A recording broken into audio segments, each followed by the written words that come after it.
ਵਾਹਿਗੁਰੂ ਜੀ ਕਾ ਖਾਲਸਾ ਵਾਹਿਗੁਰੂ ਜੀ ਕੀ ਫਤਿਹ। ਮੈਂ ਤੁਹਾਡੀ ਹੋਸਟ ਪ੍ਰੀਤ ਕੌਰ ਨਿਊਜ਼ ਟੀਵੀ 84 ਦੇ ਨਾਲ। ਵੀਅਰਸ 29 ਅਪ੍ਰੈਲ ਨੂੰ ਖਾਲਿਸਤਾਨ ਐਲਾਨ ਦਿਵਸ ਦੀ 28ਵੀਂ ਵਰ੍ਹੇਗੰਢ ਸੀ। ਲਗਭਗ 28 ਸਾਲ ਪਹਿਲਾਂ 29 ਅਪ੍ਰੈਲ 1986 ਨੂੰ 5 ਮੈਂਬਰੀ ਪੰਥਕ ਕਮੇਟੀ ਦੇ ਮੁਖੀ ਬਾਬਾ ਗੁਰਬਚਨ ਸਿੰਘ ਮਾਨੋ ਚਾਹਲ ਨੇ ਸ਼੍ਰੀ ਅਕਾਲ ਤਖਤ ਸਾਹਿਬ ਤੋਂ ਖਾਲਿਸਤਾਨ ਦਾ ਐਲਾਨਨਾਮਾ ਯਾਨੀ ਕਿ ਡੈਕਲੇਰੇਸ਼ਨ ਆਫ ਇੰਡੀਪੈਂਡੈਂਸ ਜਾਰੀ ਕੀਤਾ ਸੀ। ਕਿਉਂਕਿ 20ਵੀਂ ਸਦੀ ਦੇ ਮਹਾਨ ਸਿੱਖ ਸੰਤ ਜਰਨੈਲ ਸਿੰਘ ਖਾਲਸਾ ਭਿੰਡਰਾਂ ਵਾਲਿਆਂ ਨੇ ਇਹ ਸਪਸ਼ਟ ਐਲਾਨ ਕੀਤਾ ਹੋਇਆ ਸੀ ਕਿ ਜਿਸ ਦਿਨ ਭਾਰਤ ਦੀ ਫੌਜ ਦੇ ਪੈਰ ਦਰਬਾਰ ਸਾਹਿਬ ਦੀ ਹਦੂਦ ਵਿੱਚ ਪਏ ਤਾਂ ਖਾਲਿਸਤਾਨ ਦੀ ਨੀਂਹ ਰੱਖੀ ਜਾਵੇਗੀ। ਅੱਜ ਅਸੀਂ ਇਸ ਐਲਾਨਨਾਮੇ ਬਾਰੇ ਵੀ ਗੱਲਬਾਤ ਕਰਾਂਗੇ। ਇਸ ਤੋਂ ਇਲਾਵਾ ਅਸੀਂ 2014 ਦੀਆਂ ਚੋਣਾਂ ਸੰਬੰਧੀ ਵੀ ਅੱਜ ਸਭ ਤੋਂ ਪਹਿਲਾਂ ਅਸੀਂ ਗੱਲਬਾਤ ਕਰਨ ਜਾ ਰਹੇ ਹਾਂ ਸ਼ਹੀਦ ਪਰਿਵਾਰ ਸੰਸਥਾ ਦੇ ਆਗੂ ਸਰਦਾਰ ਬਲਵਿੰਦਰਪਾਲ ਸਿੰਘ ਖਾਲਸਾ ਜੀ ਨਾਲ, ਜਿਹੜੇ ਕਿ ਫੀਮੌਂਟ ਕੈਲੀਫੋਰਨੀਆ ਤੋਂ ਸਾਡੇ ਨਾਲ ਫੋਨ ਲਾਈਨ ਤੇ ਜੁੜ ਚੁੱਕੇ ਨੇ। ਜੀ ਵੀਰ ਜੀ, ਵਾਹਿਗੁਰੂ ਜੀ ਕਾ ਖਾਲਸਾ ਵਾਹਿਗੁਰੂ ਜੀ ਕੀ ਫਤਿਹ। ਵਾਹਿਗੁਰੂ ਜੀ ਕਾ ਖਾਲਸਾ ਵਾਹਿਗੁਰੂ ਜੀ ਕੀ ਫਤਿਹ। ਭੈਣ ਜੀ ਜੀ ਵੀਰ ਜੀ, ਅੱਜ ਸਭ ਤੋਂ ਪਹਿਲਾਂ ਖਾਲਿਸਤਾਨ ਦੀ 28ਵੀਂ ਵਰ੍ਹੇਗੰਢ ਤੇ ਤੁਸੀਂ ਸਿੱਖ ਕੌਮ ਨੂੰ ਕੀ ਕਹਿਣਾ ਚਾਹੋਗੇ? ਚੰਗੇ ਵੇਲੇ ਤੁਸੀਂ ਕਾਲ ਕੀਤੀ ਹੈ। ਅਸੀਂ ਇਸ ਐਤਵਾਰ ਹੀ ਗੁਰਦੁਆਰਾ ਫਰੀਮਾਂਟ ਵਿਖੇ ਖਾਲਿਸਤਾਨ ਐਲਾਨ ਦੀ 28ਵੀਂ ਵਰ੍ਹੇਗੰਢ ਮਨਾਈ ਹੈ ਜੀ। ਤੇ ਉਸ ਦੇ ਵਿੱਚ ਸੰਗਤਾਂ ਨੇ ਕੈਲੀਫੋਰਨੀਆ ਗੱਤਕਾ ਦਲ, ਖਾਲਿਸਤਾਨ ਦੇ ਸ਼ਹੀਦ ਪਰਿਵਾਰ, ਹੋਰ ਸਾਰੀਆਂ ਜਥੇਬੰਦੀਆਂ ਨੇ ਹਿੱਸਾ ਲਿਆ। ਹਾਂਜੀ। ਤੇ ਬੜੀ ਰੌਣਕ ਸੀ ਉੱਥੇ, ਗੱਤਕਾ ਹੋਇਆ ਤੇ ਸੰਦੇਸ਼ ਵੀ ਸਾਰੀ ਕੌਮ ਨੂੰ ਮਤਲਬ ਦਿੱਤਾ ਗਿਆ ਜੀ। ਖਾਲਿਸਤਾਨ ਐਲਾਨ ਦਿਵਸ ਸਾਡੀ ਕੌਮ ਦੀ ਆਜ਼ਾਦੀ ਦਾ ਐਲਾਨ ਹੈ ਜੀ। ਜਿਵੇਂ ਅਸੀਂ ਅਮਰੀਕੀ ਆਜ਼ਾਦੀ ਦੇ ਦਿਨ ਨੂੰ ਜੁਲਾਈ ਦੇ ਵਿੱਚ ਮਨਾਉਂਦੇ ਹਾਂ, ਇੰਡੀਪੈਂਡੈਂਸ ਡੇ। ਹਾਂਜੀ। ਤੇ ਦੁਨੀਆ ਦੇ ਹੋਰ ਜਿਹੜੇ ਦੇਸ਼ ਨੇ ਉਹ ਵੀ ਆਪਣੀ ਆਜ਼ਾਦੀ ਦੇ ਦਿਨਾਂ ਨੂੰ ਮਨਾਉਂਦੇ ਨੇ। ਹਾਂਜੀ। ਇਸ ਆਜ਼ਾਦੀ ਦੇ ਪਿੱਛੇ ਸਾਡੇ 1.5 ਲੱਖ ਸਿੰਘ ਸਿੰਘਣੀਆਂ ਨੇ ਆਪਣੀ ਕੁਰਬਾਨੀ ਦਿੱਤੀ ਹੋਈ ਹੈ ਜੀ। ਤੇ ਇਹ ਜਿਹੜਾ ਵਾਅਦਾ ਸੀ, ਇਹਦੇ ਪਿੱਛੇ ਜਿਹੜੀ ਸੱਚਾਈ ਹੈ ਉਹ ਇਹ ਹੈ ਕਿ ਜਦੋਂ ਸੰਤ ਜਰਨੈਲ ਸਿੰਘ ਖਾਲਸਾ ਭਿੰਡਰਾਂ ਵਾਲਿਆਂ ਨੇ ਸਿੱਖ ਕੌਮ ਨਾਲ ਇੱਕ ਪ੍ਰਤਿੱਗਿਆ ਕੀਤੀ ਸੀ, ਪ੍ਰਣ ਕੀਤਾ ਸੀ। ਹਾਂਜੀ। ਤੇ ਉਹਨਾਂ ਨੇ ਇੱਕ ਇਲਾਹੀ ਸੰਦੇਸ਼ ਵੀ ਦਿੱਤਾ ਸੀ। ਹਾਂਜੀ। ਕਿ ਜਦੋਂ ਹਿੰਦੁਸਤਾਨ ਦੀ ਨਾਪਾਕ ਫੌਜ ਦੇ ਪੈਰ ਦਰਬਾਰ ਸਾਹਿਬ ਤੇ ਪੈਣਗੇ ਜੀ ਤਾਂ ਖਾਲਿਸਤਾਨ ਦੀ ਨੀਂਹ ਰੱਖੀ ਜਾਏਗੀ। ਹਾਂਜੀ। ਸੋ ਖਾਲਿਸਤਾਨ ਤੋਂ ਭਾਵ ਹੈ ਸਾਡਾ ਦੇਸ਼, ਸਾਡੀ ਕੌਮੀ ਆਜ਼ਾਦੀ ਦਾ ਐਲਾਨ। ਹਾਂਜੀ। ਹੁਣ ਅਸਾਂ ਉਸ ਕਦਮ ਤੋਂ ਅੱਗੇ ਨੂੰ ਜਾਣਾ, ਪਿੱਛੇ ਨੂੰ ਨਹੀਂ ਜਾਣਾ ਜੀ। ਸਾਡੀ ਆਜ਼ਾਦੀ ਦਾ ਜਿਹੜਾ ਐਲਾਨ ਹੈ ਉਹ ਉਦੋਂ ਦਾ ਹੋ ਗਿਆ ਹੋਇਆ। ਬਿਲਕੁਲ। ਜੂਨ 84 ਦੇ ਵਿੱਚ ਖਾਲਿਸਤਾਨ ਦੀ ਨੀਂਹ ਰੱਖੀ ਜਾ ਚੁੱਕੀ ਹੈ ਜੀ। ਤੇ ਉਸ ਤੋਂ ਕੁਝ ਮਹੀਨੇ ਬਾਅਦ ਹੀ ਹਿੰਦੁਸਤਾਨ ਦੀ ਮਿਲਟਰੀ ਫੌਜ ਤੇ ਕਾਂਗਰਸ ਦੇ ਜਿੰਨੇ ਵੀ ਦਲਾਲ ਸਨ ਉਹਨਾਂ ਨੇ ਦੁਬਾਰਾ ਸਿੱਖ ਕੌਮ ਦਾ ਨਸਲਘਾਤ ਕੀਤਾ ਦਿੱਲੀ ਤੇ ਹਿੰਦੁਸਤਾਨ ਦੇ ਹੋਰ ਸਾਰੇ ਸ਼ਹਿਰਾਂ ਦੇ ਵਿੱਚ। ਜੀ ਬਿਲਕੁਲ। ਅਸੀਂ ਹੁਣ ਉਸ ਤੋਂ ਵਾਪਸ ਨਹੀਂ ਜਾਣਾ। ਹਾਂਜੀ। ਸਾਡੇ ਦੇਸ਼ ਦੀ ਨੀਂਹ ਰੱਖੀ ਜਾ ਚੁੱਕੀ ਹੈ, ਅਸੀਂ ਹੁਣ ਅੱਗੇ ਨੂੰ ਵਧਣਾ ਜੀ। ਜਿਹੜੀਆਂ ਜਾਗਰੂਕ ਕੌਮਾਂ ਹੁੰਦੀਆਂ ਨੇ ਉਹ ਸਦਾ ਹੀ ਅੱਗੇ ਨੂੰ ਕਦਮ ਰੱਖਦੀਆਂ ਨੇ। ਹਾਂਜੀ। ਰਾਜ ਕਰੇਗਾ ਖਾਲਸਾ ਗੁਰੂ ਸਾਹਿਬ ਦਾ ਇਲਾਹੀ ਹੁਕਮ ਹੈ ਜੀ। ਸਾਨੂੰ ਦੁਨੀਆ ਦੀ ਕੋਈ ਤਾਕਤ ਗੁਲਾਮ ਨਹੀਂ ਰੱਖ ਸਕਦੀ। ਹਾਂਜੀ। ਹਿੰਦੁਸਤਾਨ ਸਾਡਾ ਦੇਸ਼ ਨਹੀਂ ਜੀ। ਅਸੀਂ ਉਸ ਦੇਸ਼ ਤੋਂ ਕੁਝ ਨਹੀਂ ਲੈਣਾ ਜੀ।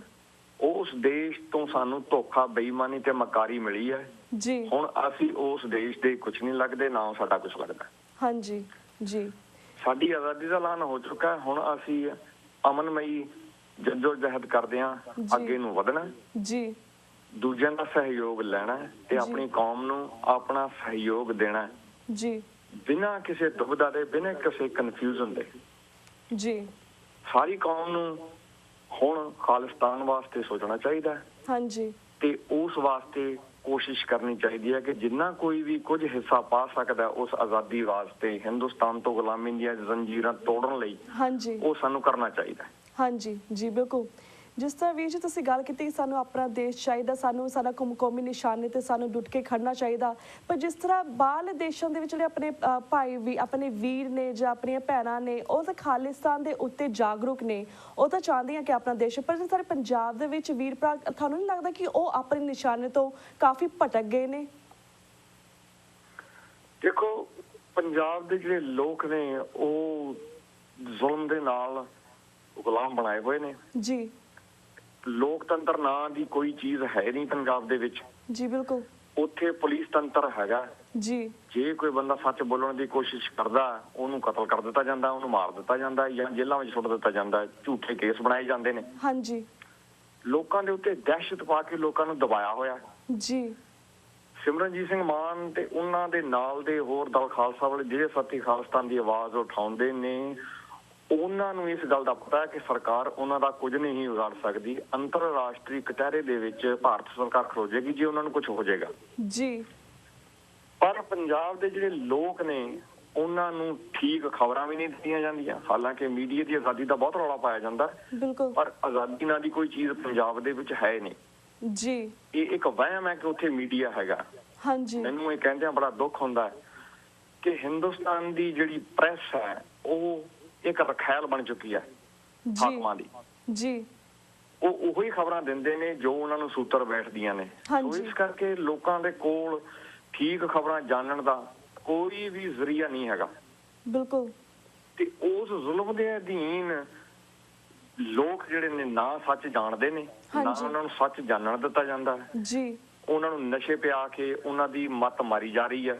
ਜੀ ਨੌਜਵਾਨ ਬੇਰੁਜ਼ਗਾਰੀ ਦੇ ਵਿੱਚ ਭਟਕ ਰਹੇ ਨੇ ਤੇ ਉਹਨਾਂ ਦੇ ਕੋਲ ਨਸ਼ਿਆਂ ਤੋਂ ਬਿਨਾਂ ਹੋਰ ਕੋਈ ਬਚਿਆ ਨਹੀਂ। ਹਾਂਜੀ ਇਸ ਕਰਕੇ ਸਾਡੇ ਜਿਹੜੇ ਲੋਕ ਇਸ ਗੱਲ ਦੀ ਦੁਬਿਧਾ ਦਾ ਸ਼ਿਕਾਰ ਨੇ ਕਿ ਪੰਜਾਬ ਦੇ ਵਿੱਚ ਕੋਈ ਲੋਕਤੰਤਰ ਨਾਮ ਦੀ ਚੀਜ਼ ਹੈਗੀ, ਉਹ ਬਿਲਕੁਲ ਗਲਤ ਗੱਲ ਹੈ, ਝੂਠ ਹੈ। ਜੀ ਜੀ ਜੀ ਤੇ ਵੀਰ ਜੀ, ਜਿਸ ਤਰ੍ਹਾਂ ਤੁਹਾਡੇ ਕੋਲ ਜਾਣਨਾ ਚਾਹਾਂਗੇ, ਜੂਨ ਦੇ ਪਹਿਲੇ ਹਫਤੇ ਘੱਲੂਘਾਰਾ 84 ਦੀ 30ਵੀਂ ਦੁਖਦ ਵਰ੍ਹੇਗੰਢ ਹੈ। ਇਸ ਸੰਬੰਧੀ ਤੁਸੀਂ ਕੀ ਪ੍ਰੋਗਰਾਮ ਲਿਖੇ ਨੇ, ਇਸ ਬਾਰੇ ਵੀ ਜਾਣਕਾਰੀ ਦਿਓ। ਦੇਖੋ, 30 ਸਾਲਾ ਜਿਹੜਾ ਇਹ ਸਮਾਗਮ ਹੈ ਆ ਰਿਹਾ ਅਗਲੇ ਮਹੀਨੇ ਦੇ ਵਿੱਚ, ਉਸ ਵਾਸਤੇ ਅਸਾਂ ਇੱਧਰ ਕੈਲੀਫੋਰਨੀਆ ਦੇ ਵਿੱਚ ਸੈਨ ਫਰਾਂਸਿਸਕੋ ਡਾਊਨਟਾਊਨ ਦੇ ਵਿੱਚ 30 ਸਾਲਾ ਯਾਦ ਮਨਾਉਣ ਵਾਸਤੇ ਬੜੇ ਵੱਡੇ ਉਦਮ ਆਰੰਭੇ ਹੋਏ ਨੇ। ਹਾਂਜੀ, ਇਸ ਦੇ ਵਿੱਚ ਅਸੀਂ ਇੱਕ ਰਿਮੈਂਬਰੈਂਸ ਮਾਰਚ ਦਾ ਪ੍ਰਬੰਧ ਕਰਨ ਜਾ ਰਹੇ ਹਾਂ ਜੀ, ਜਿਸ ਦਾ ਜਿਹੜਾ ਆਖਰੀ ਜਿਹੜਾ ਪੜਾਅ ਹੈ ਉਹ ਹੋਏਗਾ ਸਿਵਿਕ ਸੈਂਟਰ ਸੈਨ ਫਰਾਂਸਿਸਕੋ ਦੇ ਵਿੱਚ ਜੀ। ਤੇ ਇਸ ਦੇ ਨਾਂ ਅਸੀਂ ਰੱਖੇ ਹੋਏ ਨੇ ਰਿਮੈਂਬਰੈਂਸ ਮਾਰਚ, ਸਿੱਖ ਸਵਰੈਂਟੀ ਮਾਰਚ, ਸਿੱਖ ਫਰੀडम ਮਾਰਚ, ਜੀ, ਸਿੱਖ ਜੈਨੋਸਾਈਡ ਮਾਰਚ। ਤੇ ਇਸ ਦੇ ਵਿੱਚ ਅਸੀਂ ਸਾਰੇ ਗੁਰਦੁਆਰੇ, ਸਾਰੀਆਂ ਪੰਥਕ ਕਮੇਟੀਆਂ, ਸੰਗਤਾਂ ਦੇ ਨਾਲ ਮਿਲ ਕੇ ਹਾਂਜੀ genocide march, genocide remembrance march ਮਨਾਵਾਂਗੇ। ਉਸ ਦੇ ਵਿੱਚ ਹਿੰਦੁਸਤਾਨ ਦਾ ਜਿਹੜਾ ਜ਼ਾਲਮਾਨਾ ਚਿਹਰਾ ਹੈ ਉਸ ਨੂੰ ਅਸੀਂ ਸੰਸਾਰ ਦੇ ਅੱਗੇ ਨੰਗਿਆ ਕਰਾਂਗੇ ਜੀ ਕਿ ਡੈਮੋਕ੍ਰੇਸੀ ਨਾਂ ਦਾ ਜਿਹੜਾ ਪਰਦਾ ਹੈ ਇਸ ਦੇ ਪਿੱਛੇ ਸਿਵਾ ਖੂਨੀ ਚਿਹਰੇ ਤੋਂ ਕੁਝ ਵੀ ਨਹੀਂ ਹੈਗਾ। ਹਾਂਜੀ ਹਿੰਦੁਸਤਾਨ ਕੋਈ ਲੋਕਤੰਤਰ ਨਾਂ ਦਾ ਮੁਲਕ ਨਹੀਂ ਹੈ ਜੀ। ਇਹ ਇੱਕ ਜ਼ਾਲਮ ਤੰਤਰ ਹੈ ਜਿਸ ਕੋਲੋਂ ਬਚਣ ਦੀ ਲੋੜ ਹੈ। ਤੇ ਸਿੱਖ ਕੌਮ ਦਾ ਇਸ ਦੇ ਨਾਲ ਕੋਈ ਸੰਬੰਧ ਨਹੀਂ ਹੈਗਾ। ਅਸੀਂ ਇਹਦੇ ਨਾਲ ਕੋਈ ਸੰਬੰਧ ਨਹੀਂ ਰੱਖਾਂਗੇ। ਹਾਂ, ਇਹ ਸਾਡਾ ਖਾਲਿਸਤਾਨ ਦਾ ਗੁਆਂਢੀ ਦੇਸ਼ ਹੋਏਗਾ। ਜੀ ਬਿਲਕੁਲ ਜੀ। ਤੇ ਵੀਰ ਜੀ, ਹੁਣ ਅਸੀਂ ਤੁਹਾਡੇ ਕੋਲੋਂ 2014 ਦੀਆਂ ਪਾਰਲੀਮੈਂਟ ਚੋਣਾਂ ਸੰਬੰਧੀ ਵੀ ਜਾਣਨਾ ਚਾਹਾਂਗੇ। ਜਿਵੇਂ 2014 ਦੀਆਂ ਪਾਰਲੀਮੈਂਟ ਚੋਣਾਂ ਤੋਂ ਬਾਅਦ ਭਾਰਤ ਵਿੱਚ ਆਮ ਕਰਕੇ ਅਤੇ ਪੰਜਾਬ ਵਿੱਚ ਖਾਸ ਕਰਕੇ ਤੁਸੀਂ ਕੀ ਸੀਨ ਉੱਭਰਦਾ ਵੇਖਦੇ ਹੋ? ਤੁਹਾਨੂੰ ਕੀ ਲੱਗਦਾ ਕਿ ਕਿਹੜੀ ਪਾਰਟੀ ਕਿੰਨੀਆਂ ਸੀਟਾਂ ਲੈ ਕੇ ਜਾਵੇਗੀ? ਇਸ ਬਾਰੇ ਵੀ ਥੋੜੀ ਬਹੁਤੀ ਜਾਣਕਾਰੀ ਦਿਓ। ਦੇਖੋ, ਚੋਣਾਂ ਜਿਹੜੀਆਂ ਨੇ ਭਾਰਤ ਦੇ ਵਿੱਚ ਇਹ ਇੱਕ ਡਰਾਮਾ ਹੈਗਾ ਜੀ। ਇਸ ਦਾ ਆਮ ਬੰਦੇ ਨਾਲ, ਆਮ ਮਨੁੱਖ ਦੇ ਨਾਲ ਕੋਈ ਸੰਬੰਧ ਨਹੀਂ। ਹਾਂਜੀ। ਜਿਹੜੀ ਬ੍ਰਾਹਮਣਵਾਦੀ ਐਲੀਟ ਕਲਾਸ ਹੈ ਉੱਥੇ, ਉਹ ਕਰੋੜਾਂ ਲੋਕਾਂ ਨੂੰ ਲੋਕਤੰਤਰ ਦੇ ਨਾਂ ਤੇ ਬਹਿਕਾ ਰਹੀ ਹੈ। ਹਾਂਜੀ। ਤੇ ਲੋਕਾਂ ਦੇ ਸੁਪਨਿਆਂ ਨੂੰ ਮਾਰ ਰਹੀ ਹੈ। ਜੀ। ਕਰੋੜਾਂ ਲੋਕ ਹਿੰਦੁਸਤਾਨ ਦੇ ਵਿੱਚ ਭੁੱਖੇ ਮਰਦੇ ਨੇ ਤੇ ਉੱਥੇ ਜਿਹੜੀ ਚੰਦ ਉੱਪਰਲੀ ਕਲਾਸ ਹੈ 3-4% ਉਹ ਐਸ਼ ਕਰਦੀ ਆ। ਉਹਦੇ ਕੋਲ ਸੰਸਾਰ ਦੀ ਸਾਰੀ ਤਾਕਤ, ਸਾਰਾ ਪੈਸਾ ਉਹਦੇ ਕੋਲ ਇਕੱਠਾ ਹੋਇਆ। ਹਾਂਜੀ। ਜਿਸ ਲੋਕਤੰਤਰ ਦਾ ਡਰਾਮਾ ਇਹ ਭਾਰਤੀ ਹਾਕਮ ਕਰਦੇ ਨੇ ਜੀ, ਉਹ ਇੱਕ ਫਰੇਬ ਹੈ। ਜੀ। ਤੇ ਇਹ ਚੋਣਾਂ ਦੇ ਵਿੱਚ ਜਿਹੜਾ ਕੇਜਰੀਵਾਲ ਦਾ ਰੌਲਾ ਪਾਉਣ ਦੀ ਕੋਸ਼ਿਸ਼ ਕੀਤੀ ਜਾ ਰਹੀ ਹੈ ਉਹ ਕੁਝ ਨਹੀਂ ਕਰ ਸਕੇਗਾ। ਉਹ ਹਿੰਦੁਸਤਾਨੀ ਸਿਸਟਮ, ਜਿਹੜਾ ਬ੍ਰਾਹਮਣਵਾਦੀ ਸਿਸਟਮ ਹੈ, ਉਹਦਾ ਇੱਕ ਉਹਦੀ ਕਹਿ ਲਓ ਪੁਤਲੀ ਹੈ ਇੱਕ। ਜੀ। ਸਾਡੇ ਵਾਸਤੇ ਕੇਜਰੀਵਾਲ ਬ੍ਰਾਹਮਣਵਾਦ ਦੀ ABCD ਟੀਮ ਤੋਂ ਵੱਧ ਕੋਈ ਅਹਿਮੀਅਤ ਨਹੀਂ ਰੱਖਦੀ। ਹਾਂਜੀ। ਜੇ 2-4 ਉਹਨੇ ਪੋਜ਼ਿਟਿਵ ਗੱਲਾਂ ਕੀਤੀਆਂ ਵੀ ਨੇ, ਉਹਦਾ ਕੋਈ ਸਿੱਖ ਕੌਮ ਨੂੰ ਬਹੁਤ ਜ਼ਿਆਦਾ ਫਾਇਦਾ ਨਹੀਂ ਹੋਣ ਲੱਗਾ। ਜੀ। ਜੇ ਸਾਨੂੰ ਯਾਦ ਹੋਵੇ 1977 ਦੇ ਵਿੱਚ ਜੈ ਪ੍ਰਕਾਸ਼ ਨਾਰਾਇਣ ਦੀ ਅਗਵਾਈ ਦੇ ਵਿੱਚ ਜਨਤਾ ਪਾਰਟੀ ਬਣੀ ਸੀ, ਜਿਹਦਾ ਮੋਰਾਰਜੀ ਦੇਸਾਈ ਪ੍ਰਧਾਨ ਮੰਤਰੀ ਸੀ। ਹਾਂਜੀ। ਚੰਦਰ ਸ਼ੇਖਰ ਵੀ ਪ੍ਰਧਾਨ ਮੰਤਰੀ ਬਣਿਆ ਸੀ, ਇੱਥੇ ਚਰਨ ਸਿੰਘ ਵੀ ਪ੍ਰਧਾਨ ਮੰਤਰੀ ਬਣਿਆ ਸੀ। ਜੀ ਅਸੀਂ ਉਦੋਂ ਮੁੱਛ ਫੁੱਟ ਗੱਭਰੂ ਹੁੰਦੇ ਸਾਂ। ਸਾਨੂੰ ਇਹ ਭੁਲੇਖਾ ਸੀ ਕਿ 1977 ਦੇ ਵਿੱਚ ਜਿਹੜੀ ਜਨਤਾ ਪਾਰਟੀ ਬਣੀ ਹੈ ਕਾਂਗਰਸ ਦੇ ਮਤਲਬ ਆਸੇ-ਪਾਸਿਓਂ ਵਿੱਚੋਂ ਉਹਨੂੰ ਹਰਾ ਕੇ ਜੀ ਇੱਕ ਉਹ ਬਹੁਤ ਵੱਡਾ ਇਨਕਲਾਬ ਲੈ ਆਏਗੀ। ਪਰ 4 ਮਹੀਨਿਆਂ ਬਾਅਦ ਹੀ ਸਾਨੂੰ ਲੱਗਣ ਲੱਗਾ ਵੀ ਹੋ ਤਾਂ ਕੁਝ ਵੀ ਨਹੀਂ ਰਿਹਾ।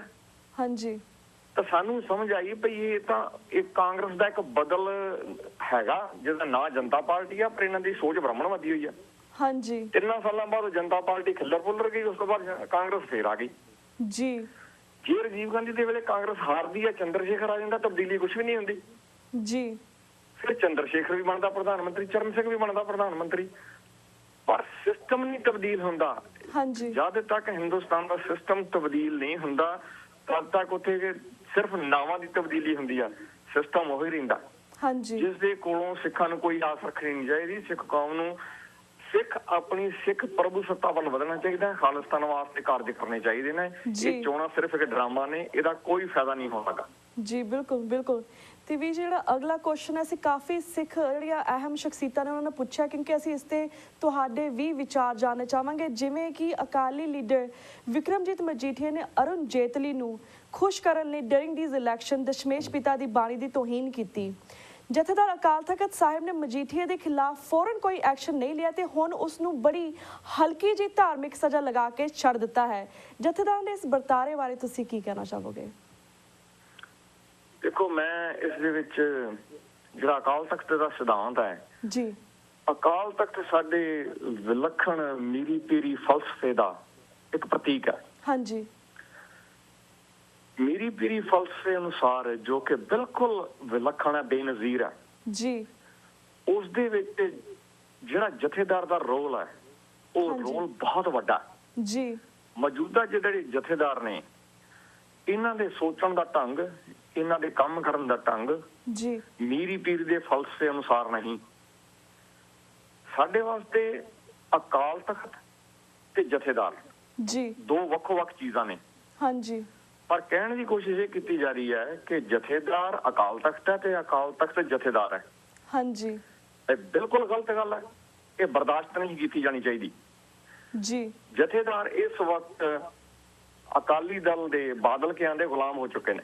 ਹਾਂਜੀ, ਉਹਨਾਂ ਨੂੰ ਇਹ ਪਤਾ ਨਹੀਂ ਲੱਗਦਾ ਕਿ ਉਹ ਜਿਹੜਾ ਕਾਰਜ ਕਰਨ ਜਾ ਰਹੇ ਨੇ ਉਹ ਸ੍ਰੀ ਅਕਾਲ ਤਖਤ ਸਾਹਿਬ ਦੇ ਸਟੈਂਡਰਡ ਦੇ ਬਰਾਬਰ ਹੈ ਬਿਲਕੁਲ ਜਾਂ ਨਹੀਂ ਹੈ। ਜੀ ਜਦ ਵੀ ਜਥੇਦਾਰ ਮੌਜੂਦਾ ਸਰਕਾਰਾਂ ਦੀ ਗੁਲਾਮੀ ਨੂੰ ਗ੍ਰਹਿਣ ਕਰਨਗੇ, ਹਾਂਜੀ, ਉਹ ਸ੍ਰੀ ਅਕਾਲ ਤਖਤ ਸਾਹਿਬ ਦੇ ਭਗੌੜੇ ਅਖਾਉਣਗੇ। ਜੀ ਇਹ ਜਿਹੜੀ ਸਜ਼ਾ ਉਹਨਾਂ ਨੇ ਮਾਮੂਲੀ ਜਿਹੀ ਲਈ ਹੈ, ਇਹ ਕੋਈ ਸਜ਼ਾ ਨਹੀਂ। ਹਾਂਜੀ, ਚਾਹੀਦਾ ਤਾਂ ਇਹ ਸੀ ਕਿ ਜਿਹੜਾ ਉਹ ਬਿਕਰਮਜੀਤ ਮਜੀਠੀਆ ਉਸ ਨੂੰ ਪੰਥ ਵਿੱਚੋਂ ਛੇਕਿਆ ਜਾਂਦਾ, ਘੱਟੋ ਘੱਟ 5 ਸਾਲ ਲਈ ਉਹਦਾ ਸਮਾਜਿਕ ਬਾਈਕਾਟ ਕੀਤਾ ਜਾਂਦਾ, ਉਹ ਬਿਲਕੁਲ ਕਿਸੇ ਵੀ ਰਾਜਨੀਤੀ ਵਿੱਚ ਹਿੱਸਾ ਨਾ ਲੈ ਸਕਦਾ। ਹਾਂਜੀ, ਪਰ ਅਜਿਹਾ ਤਾਂ ਕੁਝ ਵੀ ਨਹੀਂ ਕੀਤਾ ਗਿਆ। ਜੀ ਇਹ ਸਿਰਫ ਸਿੱਖ ਕੌਮ ਦੀਆਂ ਅੱਖਾਂ ਪੂੰਝਣ ਲਈ, ਉਹਨਾਂ ਦੇ ਉੱਤੇ ਅੱਖਾਂ ਤੇ ਪੱਟੀ ਬੰਨਣ ਲਈ ਕੀਤਾ ਗਿਆ। ਜੀ ਇਸ ਦਾ ਕੋਈ ਭਾਵ ਨਹੀਂ ਨਿਕਲਦਾ। ਜੀ ਅਕਾਲ ਤਖਤ ਦਾ ਸਿਧਾਂਤ ਬਹੁਤ ਵੱਡਾ ਹੈ। ਹਾਂਜੀ, ਜੇ ਜਥੇਦਾਰ ਅਕਾਲ ਤਖਤ ਸਾਹਿਬ ਦੇ ਸਿਧਾਂਤ ਦੇ ਬਰਾਬਰ ਕੋਈ ਕਾਰਜ ਨਹੀਂ ਕਰਦਾ, ਸਾਡੇ ਵਾਸਤੇ ਉਹਦੀ ਕੋਈ ਅਹਿਮੀਅਤ ਨਹੀਂ। ਬਿਲਕੁਲ ਬਿਲਕੁਲ ਵੀਰ ਜੀ। ਜੀ ਤੇ ਵੀਰ ਜੀ, ਸਾਡਾ ਹੁਣ ਵਕਤ ਹੋ ਗਿਆ ਇੱਕ ਛੋਟੇ ਜਿਹੇ ਬ੍ਰੇਕ ਦਾ। ਤੁਹਾਡਾ ਬਹੁਤ ਬਹੁਤ ਸ਼ੁਕਰੀਆ ਕਿ ਤੁਸੀਂ ਆਪਣੇ ਵਿਚਾਰ ਸਾਡੇ ਦਰਸ਼ਕਾਂ ਦੇ ਨਾਲ ਸਾਂਝੇ ਕੀਤੇ। ਇਸੇ ਤਰ੍ਹਾਂ ਸਮੇਂ-ਸਮੇਂ ਤੁਹਾਨੂੰ ਅਸੀਂ ਆਪਣੇ ਦਰਸ਼ਕਾਂ ਦੇ ਰੂਬਰੂ ਕਰਵਾਉਂਦੇ ਰਵਾਂਗੇ, ਪਰ ਤਦ ਤੱਕ ਲਈ ਅਸੀਂ ਤੁਹਾਡੇ ਕੋਲ ਇਜਾਜ਼ਤ ਲੈਂਦੇ ਹਾਂ ਜੀ। ਵਾਹਿਗੁਰੂ ਜੀ ਕਾ ਖਾਲਸਾ, ਵਾਹਿਗੁਰੂ ਜੀ ਕੀ ਫਤਿਹ। ਵਾਹਿਗੁਰੂ ਜੀ ਕੀ ਫਤਿਹ ਜੀ। Viewers, वक्त हो गया एक छोटे ਜਿਹੇ break the. Keep watching News TV 84 The Now will be right back after short break.